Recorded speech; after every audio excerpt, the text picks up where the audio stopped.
Hey everyone, another film review. Sorry it's been so long, but I'm back. Another film review with Bionicle 3, Web of Shadows. One of the biggest frightening films amongst all the films Miramax had worked on. And,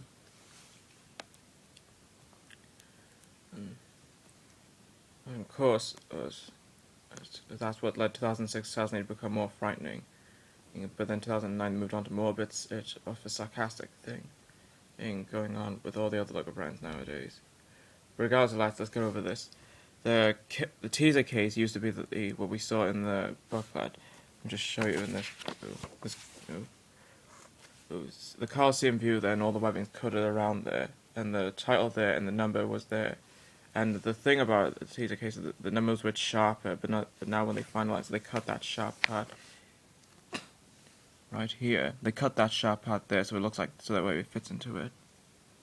Now they finalized it with the film title there, and has a saying there. You can see a Kalarak there, the Colosseum there, and this time, one of the only Bionicle film cases that has all the 6 toe assembled, and the final battle for Metro Nui because it's like the final draft of Miramax, and they thought since it's the final battle for Metro Nui, I think they want to make it more catchy.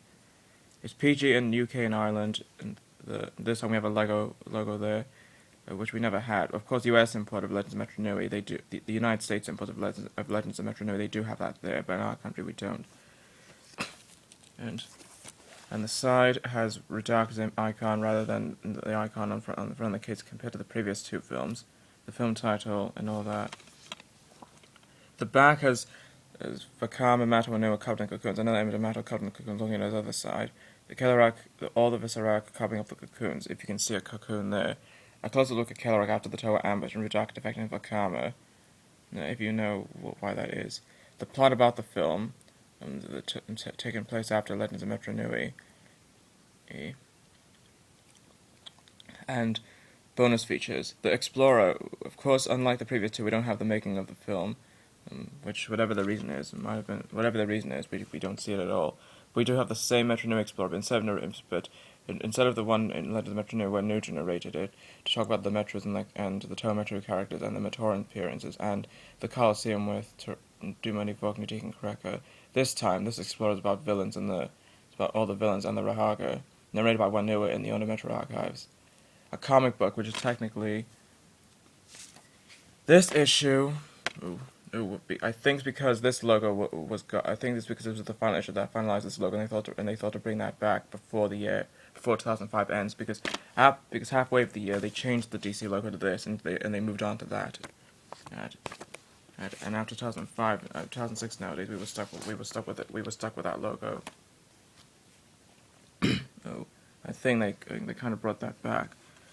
But the bigger question is, we know who voiced Wanua, Bomanga, Nuju, Root, and Rudaka, but the one actor missing is who voiced Rahaka Kulis.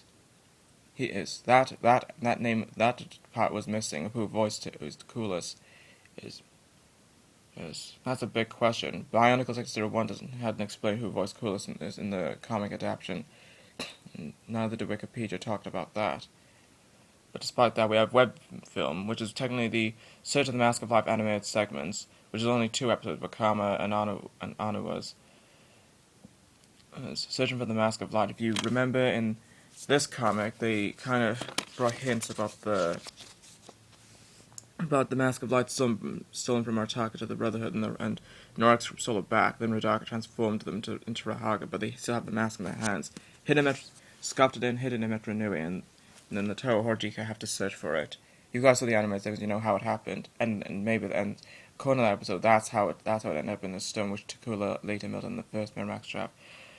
Bionicle music, which is only 1 song, All Insane Kids Caught in a Dream.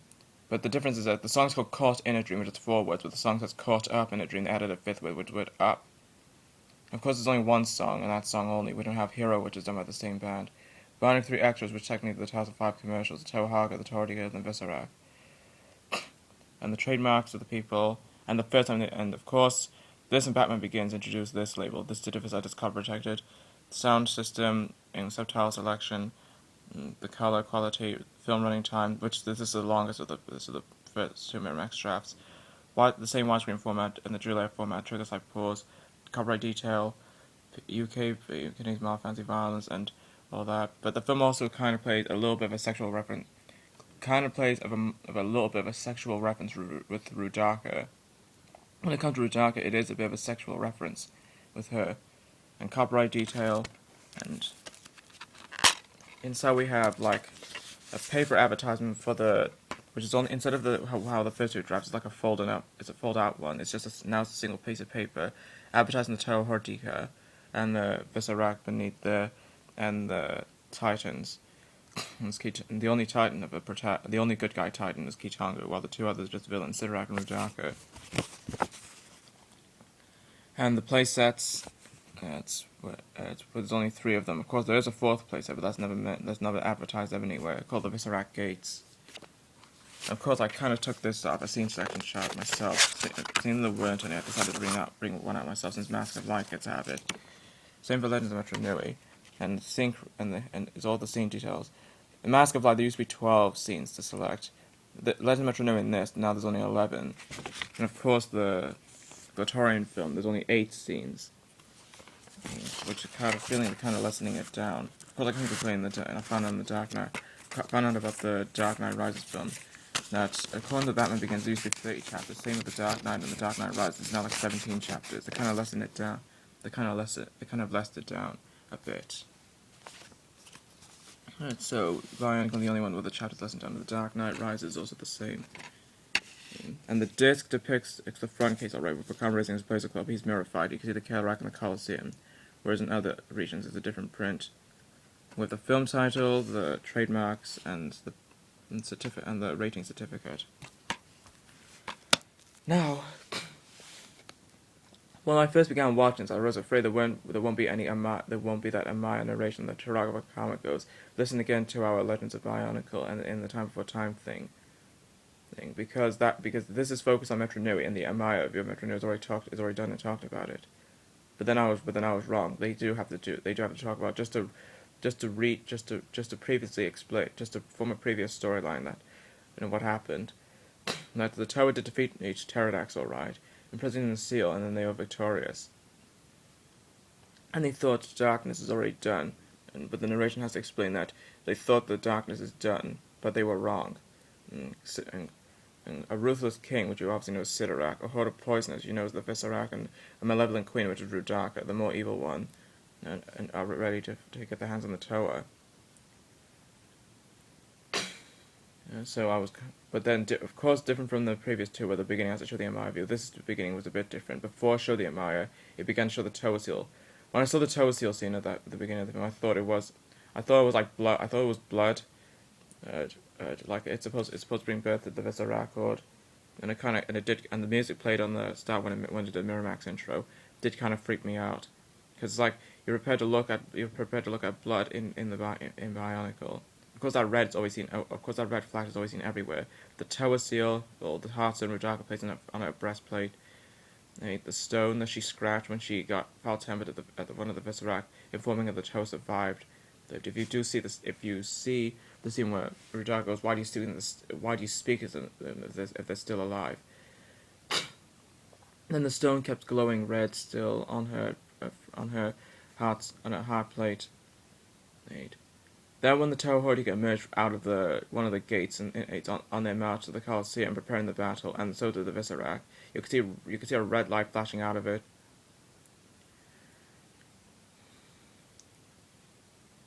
Yeah, so there's so much red on there, and much more grit. And also the Matoran parts are also colored in red. If you remember Legends of Metro, they weren't colored in red, but in the third film they were. But in this one they were colored in red.